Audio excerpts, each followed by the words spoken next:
No one was ever going to find out. He would always arrange his body in the same position, taking advantage of a hollow in one of the stones in the main wall that he could lean his back into, and a bit further up his head too. Using rags he collected over time, he had sewn together a blanket for the cold winter nights when he would reenact the unconfessable ritual.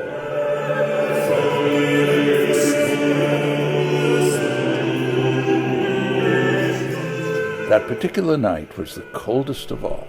It had snowed during the day, and the streets all around the cathedral were covered in white.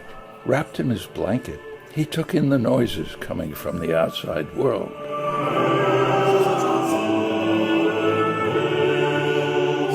The stamping of the mules and horses, deafened by the snow, sounded to him like delicate drumming. The squeaky carts clinked like a timbrel. The gusts of wind that shook the church windows resounded like the playing of violas.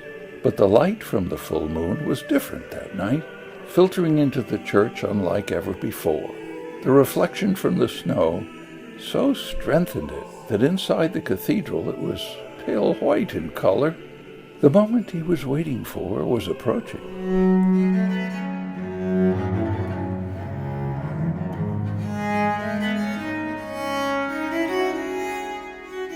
During those nights, the moment would come when the light from the moon was reflected on some of the shiny copper slabs that he himself had placed here and there in the church.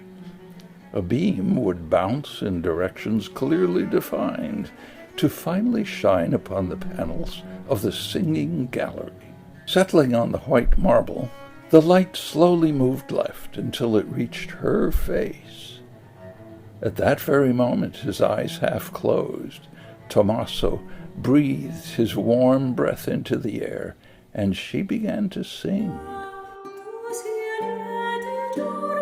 It was only thus that his beloved could come alive.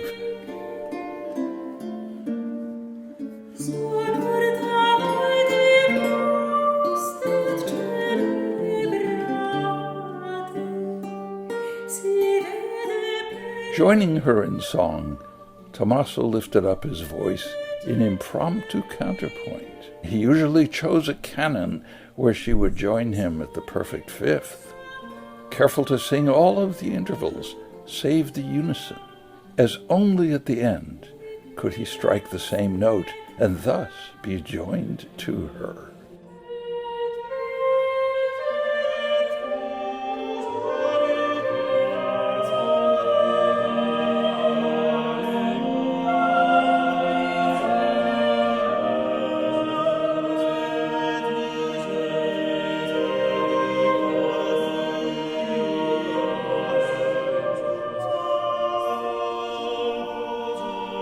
And when the experience was over, it had been going on for more than a year, he had to take care not to fall asleep. He would get up and walk, his blanket around him, as far as the large round pulpit to the left of the altar, open the door jamb located below, and crawl inside, until, with the first light of dawn,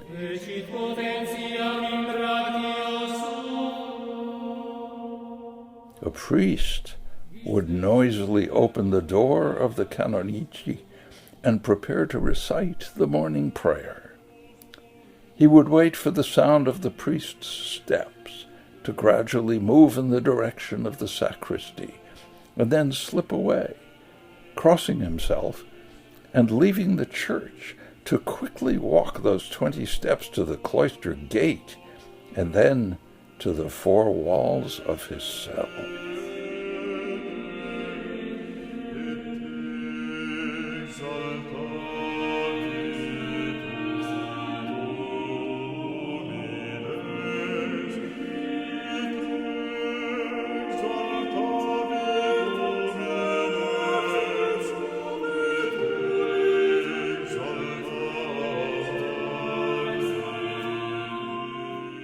After donning the habit that he wore for prayer and removing the dummy from his bed, he would lay down to await the ringing of a small bell, so that he could then return to the cathedral with the others to pray.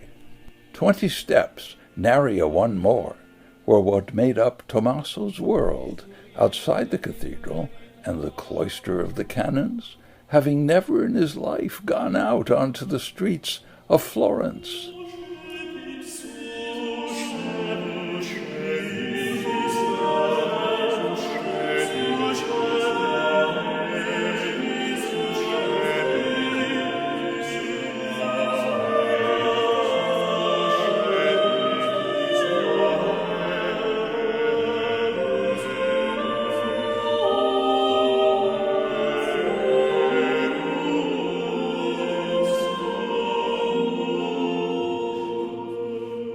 No doctor had ever been able to say just what it was he suffered from, as no sooner did he leave the church or the boarding school where he had grown up than his eyes began to roll, his face to turn red, and he would have trouble breathing.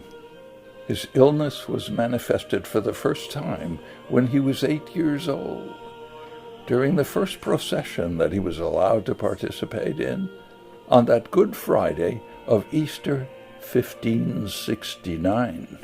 All those who saw him fall to the ground, his eyes opened wide, thought that the Lord, perhaps too soon, had come to take him away. But this did not happen. The boy who had been left in the revolving door of the hospital for the innocent when he was less than 1 month old was now almost 15 years of age. And yet it was said his forehead had never felt the warmth of the sun.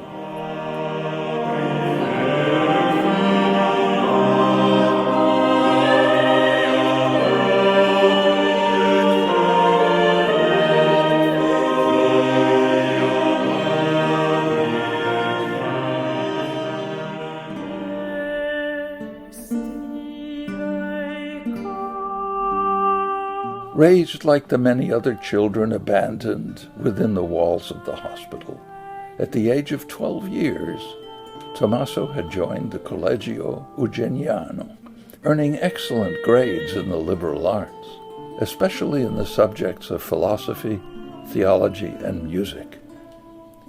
His illness, however, had forced him into extreme solitude.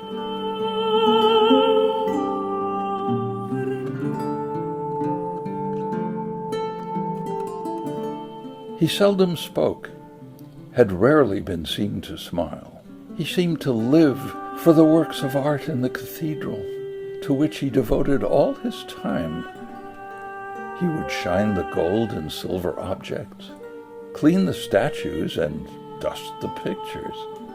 His only occupations outside, study and prayer. And then one day he met Maria.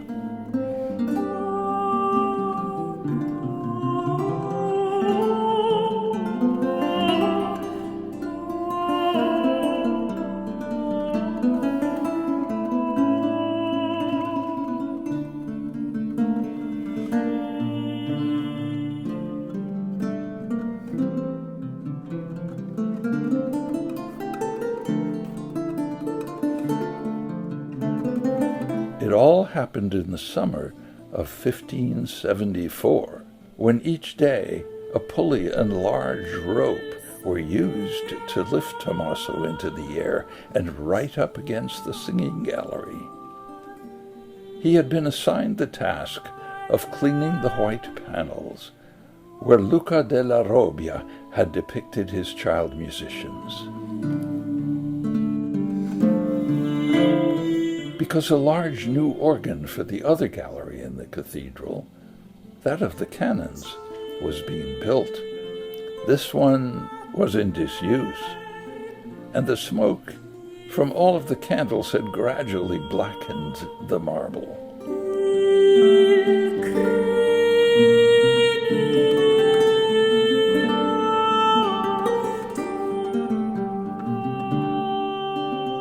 When the Grand Duke decided that the moment had come to restore the panels to their ancient splendor, the job which was to have taken months, was assigned to Tommaso.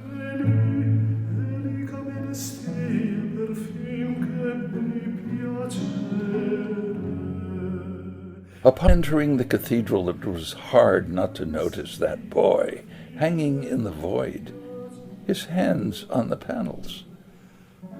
To do the job, Tommaso used very fine pumice, a brush made from the sorghum plant, and water.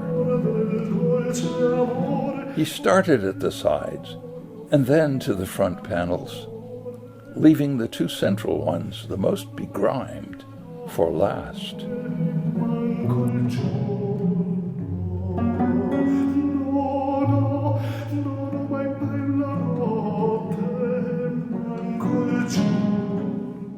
When the marble was once again white, he used his bare hands to spread beeswax on it that he would then wipe off with a woolen cloth. It troubled him to touch those sculpted bodies. Now and again he could be heard singing, and the quality of his work was impeccable.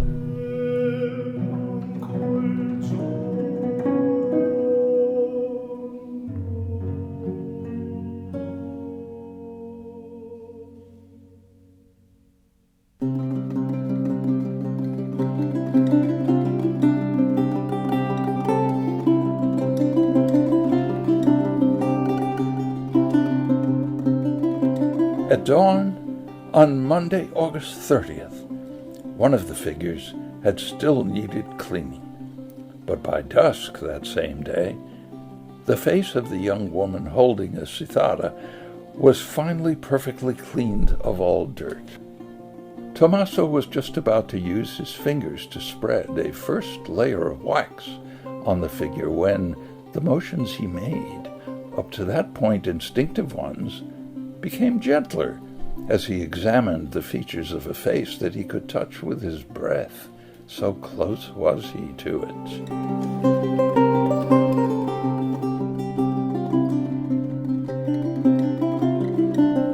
His thumb traced the pattern of the long eyebrows until it slid down to the lobes of her ears. From the top of the forehead, right where the hair began, he moved his index finger down, running it over the shape of her nose, her lips, and the small dimple in her chin. With the tips of his fingers he grazed her cheeks, and softly squeezing her lips between his index finger and thumb, spread his fingers until they touched the corners of her mouth, shaped as if she were about to speak. "Kiss me," Tommaso heard her whisper.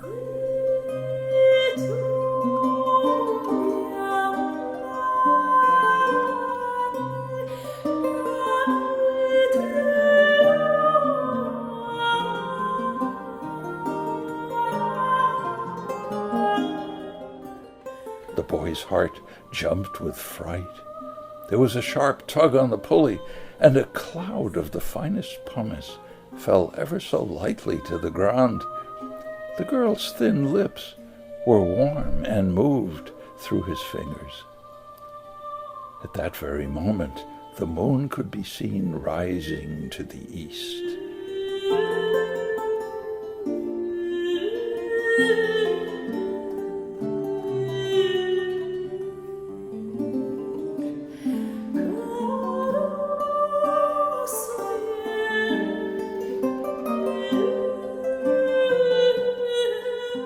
As the priest who was getting ready to celebrate the Vespers began to leave the sacristy, he saw the white dust falling from the sky.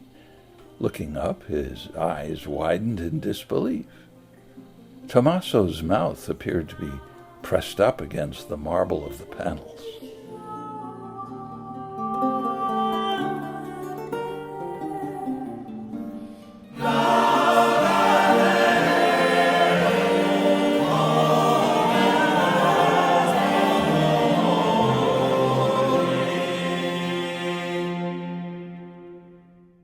Only when he put on his glasses could he truly observe the sinfulness of what was taking place just a short distance above his head.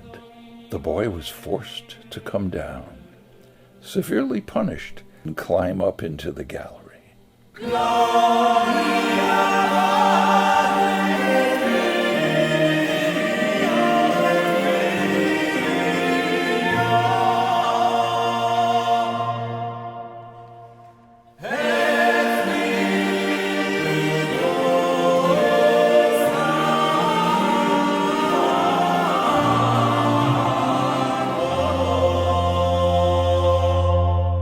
From that day on, Tommaso withdrew into himself even more, and was often seen staring at something far off in space. He could be heard talking to himself, and it was generally thought that his illness was getting worse.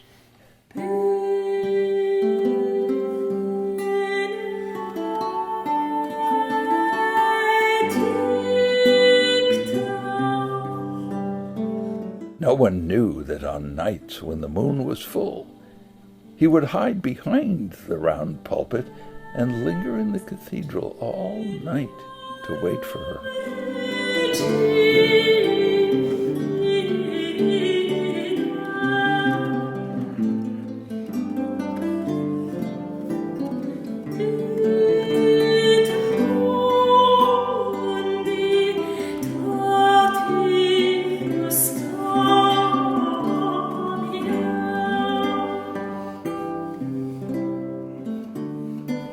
His heart received another jolt on Sunday, May 6, 1576, when, at the end of the Mass, Maria's features appeared to him right close to the Porta della Mandoria.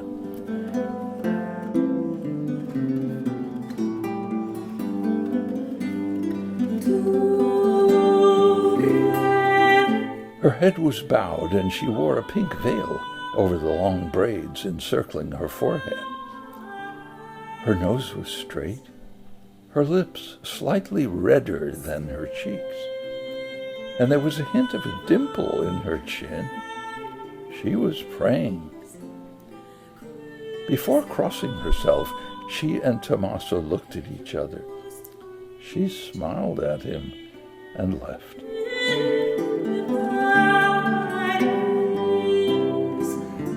The boy followed her as far as the Piazza San Giovanni, and just after that to the left, along the road to the Maciana. He followed her cobalt green garment, the way sailors follow the star of the sea, and for the very first time felt the warmth of the sun on his face.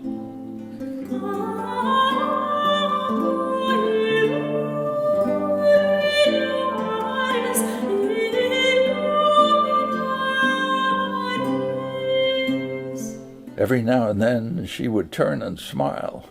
It amused her to think that with just one glance she had caused a cleric wearing his habit and holding a smoking thurible to leave the cathedral.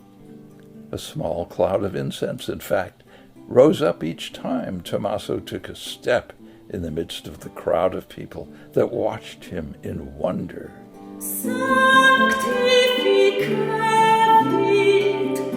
His chase ended at the old market, opposite a cart full of strawberries. Maria was beautiful, and she gazed at him smiling, with her long eyebrows, her clear skin and her soft lips. Her eyes were green like the sea. She too in her belly could feel the sweet bite of first love.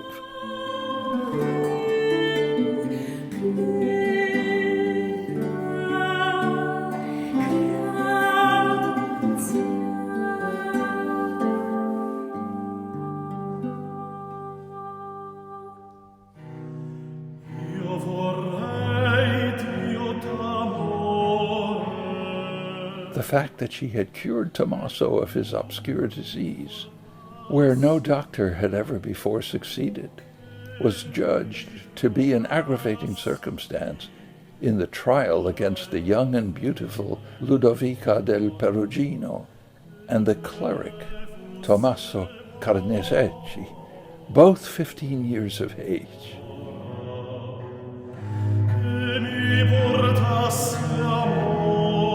The horrible act that they were both accused of had taken place during the Mass on Sunday, June 17th, 1576, a day when the Grand Duke, Francis I de' Medici, was there in the cathedral.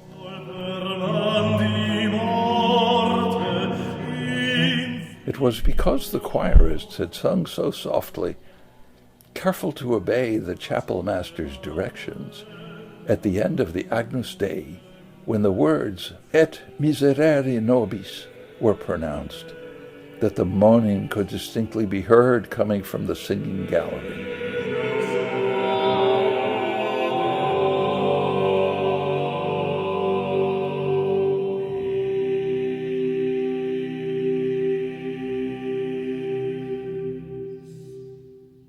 The door to the sacristy was shut, and all of the rooms inspected, all the way up as far as the cupola, where the two young people had hid, and where they were found embracing and trembling in fear. The proceedings of the trial related the most imaginative of lies. Quote, including the use of holy water to wash their bodies of their sins, and of every other evil deed carried out in the profanation of the sacraments. Proof that the devil himself had hidden in those two bodies that were joined at the flesh during the Holy Mass. Anyone who might have listened carefully to that moaning, among other things heard by all those who were there in the church, would have perceived the expert voice of a tenor and the timbre of a soprano who was still learning, doubling the polyphonic chant of the Agnus Dei composed by the Franciscan monk Costanzo Porta. All that Tommaso was doing was teaching her to sing.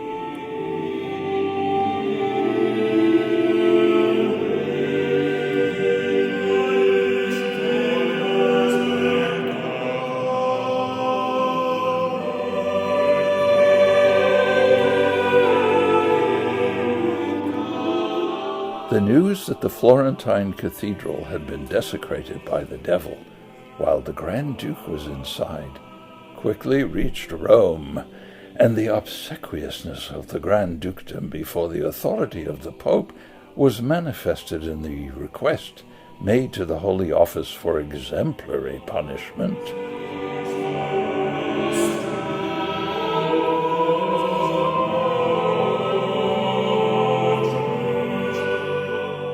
To be exacted with uncommon harshness.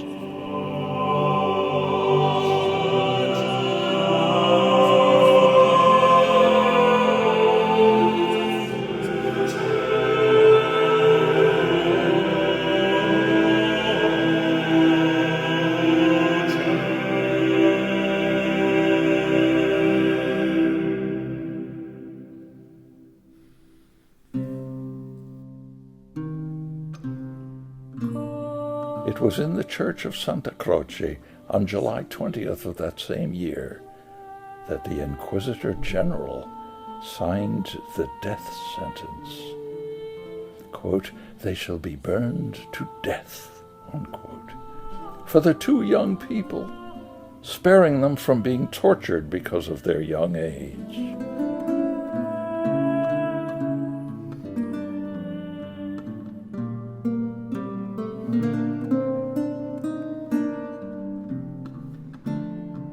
Two large bundles of sticks were made ready just outside the Porta della Croce, and at the dawn of July 23rd, Ludovica and Tommaso were led there, stripped of the garments they were wearing and tied to two stakes.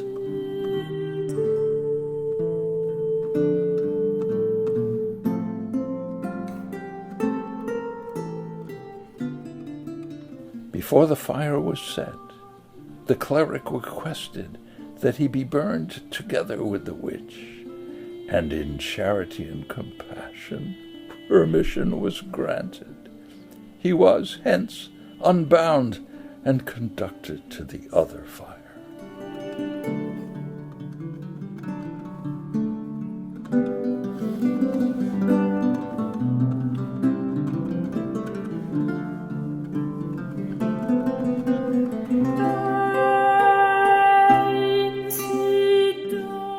20 steps, and nary one more, as it had always been, joined Tommaso to his loved one.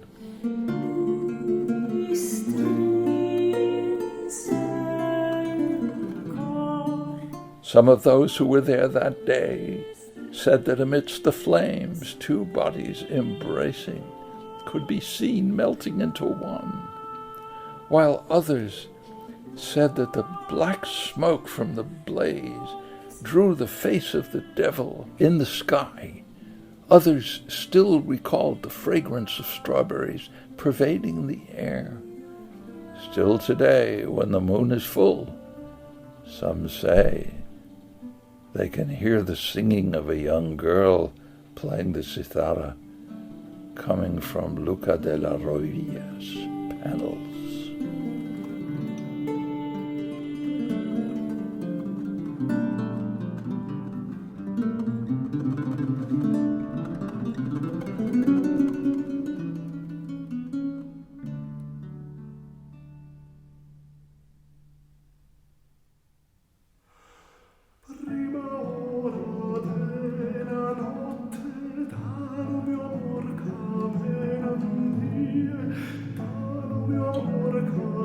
Come in